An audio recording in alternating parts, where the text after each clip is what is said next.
Hey folks, David Stewart here. Let's talk about the Virgin and the Chad. Yes, the Virgin versus Chad meme that I'm sure you've seen some variation of on the internet. I've seen many variations, some of which I have found very hilarious because I think it's a very effective meme.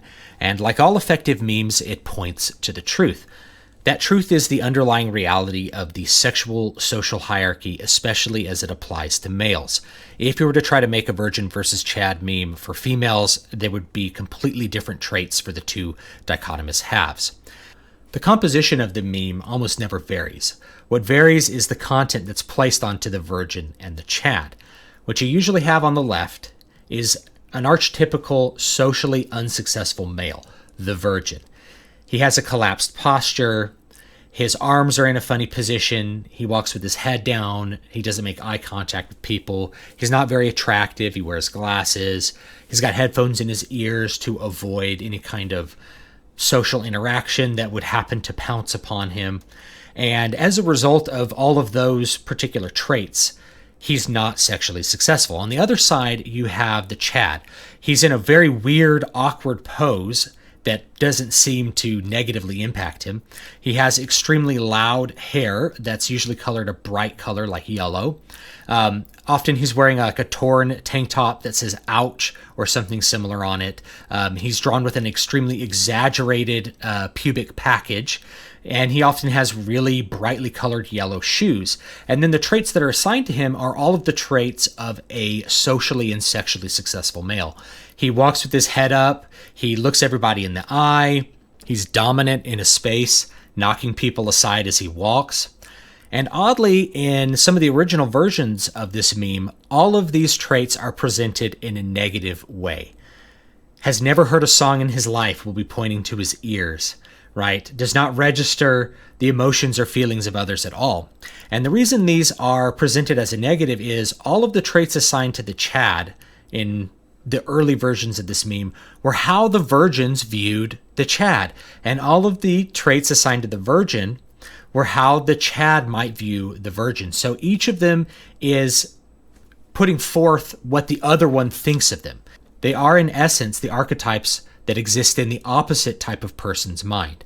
The Chad is the archetype of what the Virgin thinks a Chad is, and the Virgin is the archetype of what a Chad thinks a Virgin is. But of course, it gets a little deeper than that.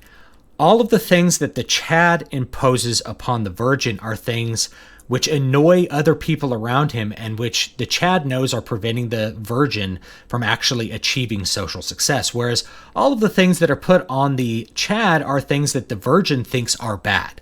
It's worth noting, however, that the things which the Virgin puts upon the Chad as negatives are not seen by the people who occupy the space between the Virgin and the Chad. Or if they are seen, they aren't viewed as a negative.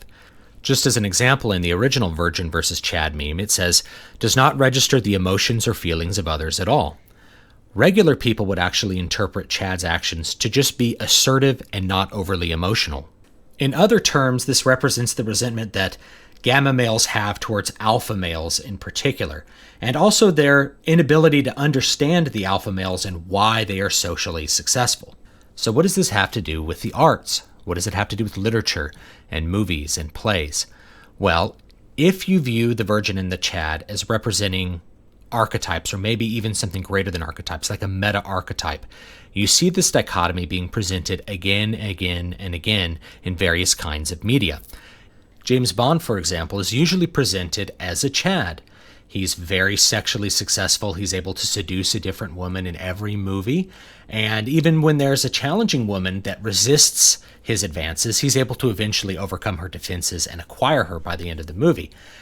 On the other side, you have a villain who is very often a virgin. He's socially unsuccessful. He may have facial scars or some other deformities that prevent him from being able to be sexually successful, exclude him from the sexual marketplace. And so he finds other ways to acquire what he desires, usually through power, villainy, large amounts of money, those sorts of things. In fact, this dichotomy between the Virgin and the Chad is one of the main characteristic conflicts of the James Bond franchise. Of course, this dichotomy goes a lot further back than just James Bond. You could even go back to Shakespeare and say that there's the Virgin Brutus and the Chad Mark Antony. You could even go all the way back to mythology and see that there's a relationship between, say, the Chad Thor and the virgin Loki, the Chad Zeus and the virgin Hades. Of course, you can see lots of traits of the virgin being displayed in various myths pertaining to beings, either gods or supernatural beings, pursuing fertility goddesses, such as the dwarves trading a necklace to Freya for sexual favors, thus signaling they were unable to acquire the intentions of something so beautiful through normal social means and their own virtue. I'd like to take this all back to two really good examples of this dichotomy. One is a book you were probably forced to read in high school called The Great Gatsby, and the other one is a more contemporary movie called American Pie. In The Great Gatsby, this dichotomy occurs between Gatsby, who's like the virgin, and Tom, who's like the Chad. Tom is married to Daisy, who Gatsby is in love with, and Gatsby throws these lavish parties every single weekend, hoping that Daisy will just come across the bay and come to the party, and he'd be able to introduce himself as a very wealthy and powerful man, compared to when she first met him, where he was very poor and not very socially well off. And so in Gatsby, you see a couple of the important traits of the virgin. The first one is that he gains social standing through wealth, rather than through normal social means like interacting with people and having normal success in a social circle. The second is that he never actually attends the parties that he throws because he's very socially awkward and doesn't actually want to socialize with people, particularly strangers. He just views the party as a means to impress the woman that he's pining after, which brings us to the third trait. He's obsessed with a woman who does not return his affections. Not only that, but he believes this woman does not return his affections because his social standing is not high enough and because he is not wealthy enough. All of this represents a certain poignant element of the virgin perspective, which is that females are not interested in him because of external factors such as wealth, rather than not being interested in him because of who he is. It's also worth noting that Gatsby loves Daisy not because he has an intimate connection with her, because he knows her very well and she knows him, but because he loves the idea of Daisy and because she rejected him in the past, and thus he has a need for that rejection to be reversed. Now here's where we get to contrast that with Tom Buchanan, who's the Chad of the story. And what's interesting about Tom in The Great Gatsby is not just that he's a Chad and that he fulfills the role of the Chad, but the way he's framed as a Chad, which represents, like that original Virgin versus Chad meme, the perspective of the virgin looking upon the Chad. Tom Buchanan is physically robust. He was a star football player. He's rich, but he also has mistresses, multiple mistresses. He gets angry at one of his mistresses at one point in the book and hits her in the face and breaks her nose. And he breaks her nose because she mentions the name of his wife. And right here you see a poignant element in Fitzgerald's perspective, that he views male aggression or male dominance as being inherently violent, and especially violent toward women. You can see how many people in the virgin perspective can misunderstand the male-female relationship.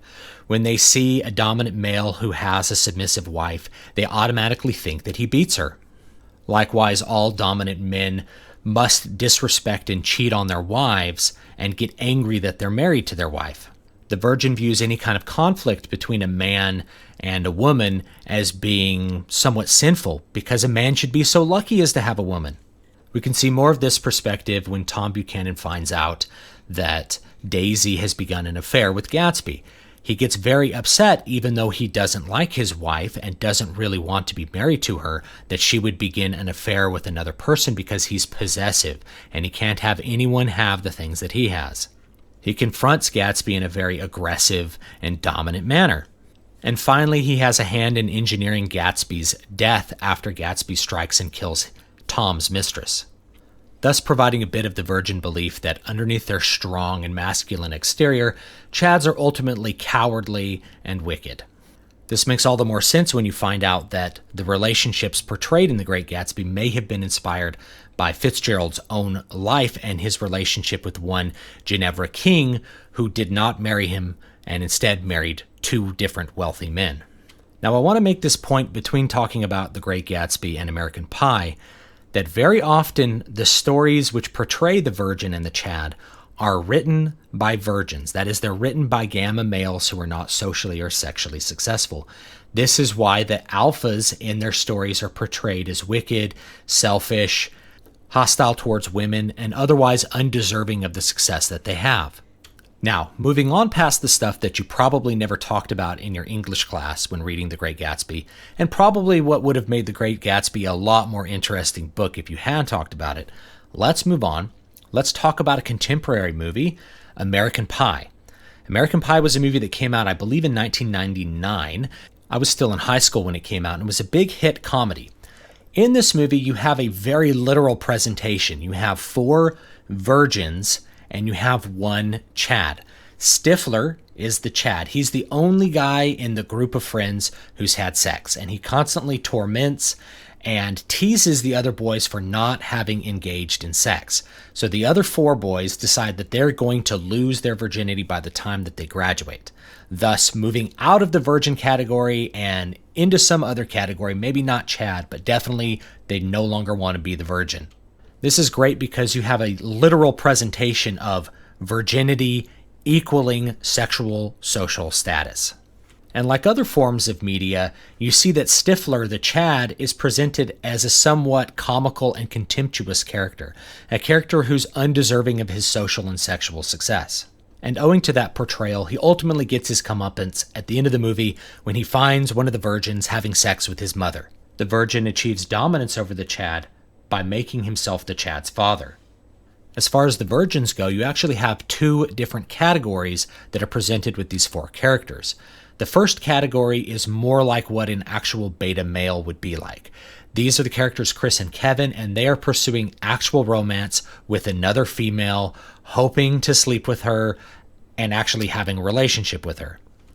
The other 2 characters, Jim and Finch, are presented as true virgins, or maybe gamma males.